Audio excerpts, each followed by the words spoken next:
வணக்கம். காலை நேர பிரதான செய்திகள். விரிவான செய்திகளுக்கு செல்லும் முன்னர் முதலில் தலைப்புச் செய்திகள். ரணில் பொறுப்பற்ற வகையில் கருத்துக்களை வெளியிட்டு வருகிறார். அனுர தெரிவிப்பு. தொடர்ந்தும் அதிகரிக்கும் தேர்தல் முறைப்பாடுகள். நாட்டை முன்னேற்றும் அணி நமது என்கின்றார் சஜித். பிப்ரவரி முதல் வாகன இறக்குமதி ஆரம்பம். வடக்கு மாகாணத்தில் எதிர்வரும் 5 வருடங்களில் 100கணக்கான இளைஞர்களுக்கு தொழில் வாய்ப்புகள் பெற்றுத்தரும் என ஸ்ரீலங்கா பொதுஜன பெரமுனவின் ஜனாதிபதி வேட்பாளர் நாமல் ராயபக்ச தெரிவித்துள்ளார். யாழ்ப்பாணத்தில் இடம்பெற்ற தேர்தல் பிரச்சார கூட்டத்தில் வைத்தே அவர் இதனை குறிப்பிட்டுள்ளார். அத்துடன் வடக்கு மாகாணம் முக்கிய கேந்திர நிலையமாக மாற்றப்படும். பல வருடங்களாக அரசியல் லாபத்திற்காக வடக்கு மக்கள் ஒடுக்கப்பட்டிருந்தார்கள். வடக்கு மற்றும் கிழக்கில் உள்ள இளைஞர்களின் கல்வி கற்பதன் மூலம் அதன் அபிவிருத்திக்கு பங்களிக்க முடியும். யாழ்ப்பாண முதலீட்டாளர்கள் மற்றும் சுற்றுலா பயணிகளுக்கு போக்குவரத்து வசதிகளை பெற்றுக் கொடுக்கும் வகையில் சர்வதேச விமான நிலையம் வர்த்தக மையமாக மாற்றப்படும். வடக்கில் உற்பத்தி செய்யப்படும் இலங்கையின் உள்ளூர் தயாரிப்புகள் உலக சந்தையில் ஊக்குவிக்கப்படும்.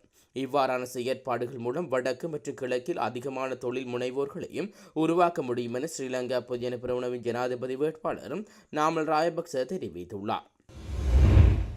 ஜனாதிபதி ரணில் விக்ரமசிங்க பொறுப்பேற்ற வகையில் கருத்துக்களை வெளியிட்டு வருவதாக தேசிய மக்கள் சக்தியின் ஜனாதிபதி வேட்பாளர் அனுரகுமார் திசாநாயக்க தெரிவித்துள்ளார்.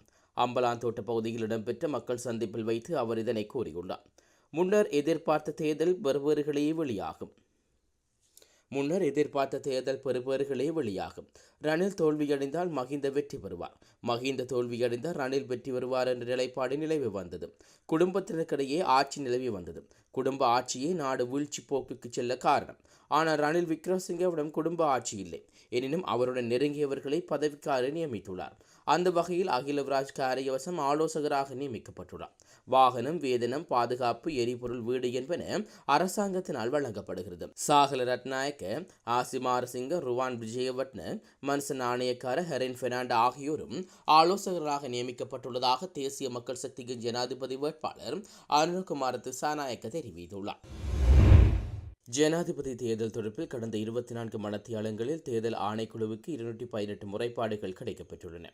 தேசிய தேர்தல் முறைப்பாடுகள் முகாமைத்துவ நிலையத்திற்கு 62 முறைப்பாடுகளும், மாவட்ட தேர்தல் முறைப்பாடு முகாமைத்துவ நிலையங்களுக்கு 152 முறைப்பாடுகளும் கிடைக்கப்பெற்றுள்ளன. இதன்படி ஜனாதிபதி தேர்தல் தொடர்பாக கிடைக்கப்பெற்ற முறைப்பாடுகளின் எண்ணிக்கை 3828 அதிகரித்துள்ளது. தேர்தல் விதிமுறைகளை மீறியமை தொடர்பில் 3720 முறைப்பாடுகளும், வன்முறை சம்பவங்கள் தொடர்பில் 28 முறைப்பாடுகளும் பதிவு செய்யப்பட்டுள்ளதாக தேர்தல்கள் ஆணைக்குழு தெரிவித்துள்ளது. முன்னாள் நாடாளுமன்ற உறுப்பினர் ஒத்திகை பிரேமரட்னாவின் வாகனம் மீது துப்பாக்கிச்சூடு நடத்திய சம்பவம் தொடர்பில் கைதான முன்னாள் காவல்துறை உதவி அச்சேசகர் சஞ்சீவ மகாராம பிணையில் செல்ல அனுமதிக்கப்பட்டுள்ளார்.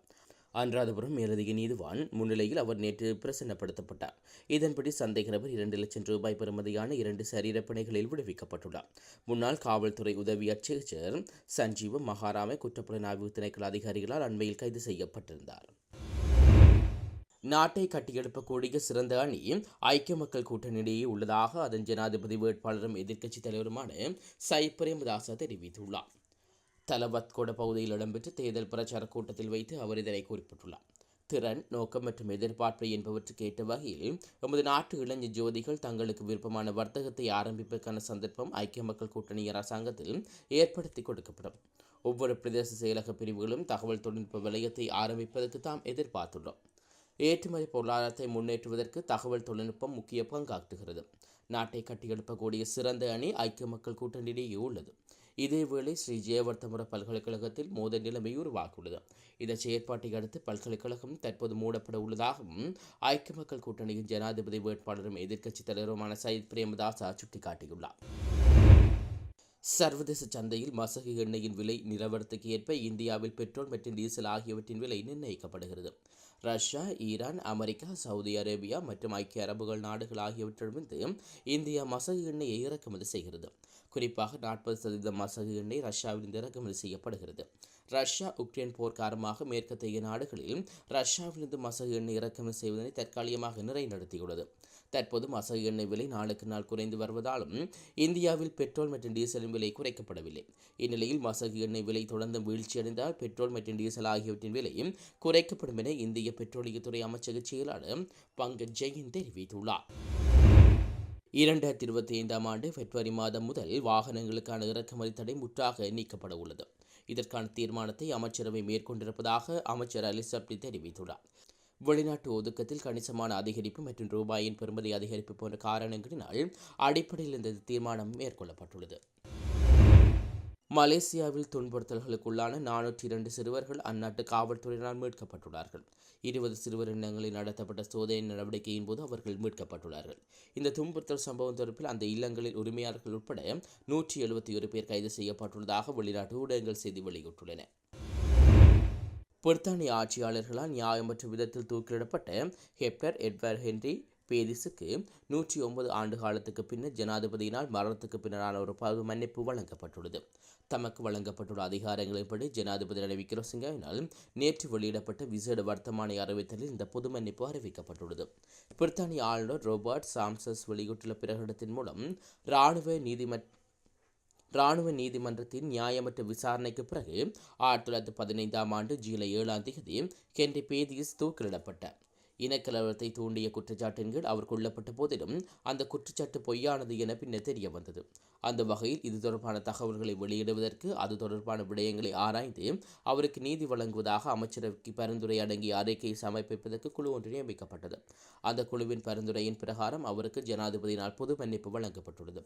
1888 ஆண்டு ஆகஸ்ட் மாதம் 16 காலியில் பிறந்த ஹென்றி பேதிஸ் ஆங்கிலேய ஆட்சி காலத்தில் முன்னணி சமூக ஆர்வலராகவும் அன்றைய தற்காப்பு படையிலும் கொழும்பு நகர பாதுகாப்பு படையிலும் பணியாற்றியிருந்தார். பிரித்தானியாவில் பல பகுதிகளில் நேற்றிரவு வடக்கு ஒளிகள் தென்பட்டதாக பிரித்தானிய வானிலை ஆய்வு மையம் தெரிவித்துள்ளது. வானிலை ஆய்வு மையத்தின் கூற்றுப்படி ஸ்கொட்லாந்து, வடக்கு அயர்லாந்து மற்றும் வடக்கு இங்கிலாந்து ஆகிய பகுதிகளில் இது அதிகமாக தென்பட்டுள்ளது. மேலும் வடக்கு நேர்ஃபோர்ட் கடற்கரை வரையிலும் வடக்கு ஒளி தென்பட்டுள்ளது. இதனை பொதுமக்கள் ஆட்சியத்துடன் பார்த்து மகிழ்ந்துள்ளார்கள். அத்துடன் இந்த வடக்கு ஒளிகள் நேற்று அதிகாலை தென்பட்டதாகவும் தெரிவிக்கப்படுகிறது. எதிர்வரும் ஜனாதிபதி தேர்தலின் பின்னரே இலங்கை தொடர்பாக நீடிக்கப்பட்டுள்ள நீதி வசதிகளின் 3வது மீளாய்வு இடம்பெறும் என சர்வதேச நாணய நிதியம் தெரிவித்துள்ளது. வழமையான செய்தியாளர் சந்திப்பொன்றில் செய்தியாளர் ஒருவர் எழுப்பிய கேள்விக்கு பதிலளிக்கும் போது சர்வதேச நாணய நிதியத்தின் செய்தி தொடர்பாளர் ஜீலி கோரக் இதை தெரிவித்துள்ளார். ஜனாதிபதி தேர்தல் நடைபெற்று புதிய அரசாங்கம் அல்லது மக்களின் விருப்பத்தின் அடிப்படையில் நாங்கள் வேலைத்திட்டத்தில் கலந்துரையாடல்களை முன்னெடுப்போம். அதற்கு நாங்கள் தயாராக இருப்பதாகவும் அவர் குறிப்பிட்டுள்ளார். எவ்வாறாயினும் மிக மோசமான நெருக்கடியிலிருந்து இலங்கையை மீட்டு வருவதற்கு வாய்ப்பை வழங்குவதற்கான வேலை திட்டங்களையும் நோக்கங்களையும் அடைவது ஒரு முக்கிய படையாகும். இலங்கையில் பல முன்னேற்றங்கள் ஏற்பட்ட போதிலும் நாடு இன்னும் நெருக்கடியிலிருந்து மீளவில்லை எனவும் ஜீலி கோரக் தெரிவித்துள்ளார். கடினமாக வென்ற வெற்றிகளை பாதுகாப்பது இலங்கைக்கு முக்கியமானது எனவும் அவர் வலியுறுத்தியுள்ளார். உலகின் முன்னணி கால்பந்து வீரரான கிறிஸ்டியானோ ரொனால்டோ தனது அனைத்து சமூக வலைத்தளங்களையும் சேர்த்து 1 பில்லியன் பின்தொடர்பவர்களை பெற்றுள்ளார். சமூக வலைத்தளங்களான இன்ஸ்டாகிராம், ஃபேஸ்புக், எக்ஸ் மற்றும் யூடியூப் ஆகியவற்றின் மொத்தமாக இவர் 1 பில்லியன் பின்தொடராளர்களை பெற்றுள்ளார். இச்சாதனை மூலம் ரொனால்டோ சமூக ஊடக வலைத்தளங்களில் 1 பில்லியன் பின்தொடர்புகளை கடந்து உலகில் முதல் நபர் என்ற பெருமையை பெற்றுள்ளார். இது குறித்து தனது எக்ஸ் தளத்தில் பதிவிட்டுள்ள ரொனால்டோ, உலகில் மிகப்பெரிய இடத்துக்கு உயர்ந்துள்ளதாக கருதுகிறேன். நான் எப்பொழுதும் எனது குடும்பத்திற்காகவும் உங்களுக்காகவும் தான் விளையாடிக்கொண்டேன். என்னை நம்பி ஆதரவித்த அனைவருக்கும் எனது நன்றிகள் என ரசிகர்களுக்கு நன்றியை தெரிவித்து உருவக்கமாக பதிவிட்டுள்ளார். இதேவேளை அண்மையில் கிறிஸ்டியானோ ரொனால்டோ கால்பந்து உலகில் 900 கோல்களை அடித்த முதல் வீரர் என்ற வரலாற்று சாதனையை படைத்திருந்தார் என்பதும் குறிப்பிடத்தக்கது. இத்துடன் காலை நேர பிரதான செய்திகள் நிறைவு பெறுகிறது. தொடர்ந்து நாளை காலை பிரதான செய்திகளோடு இணைந்து கொள்வோம். நன்றி.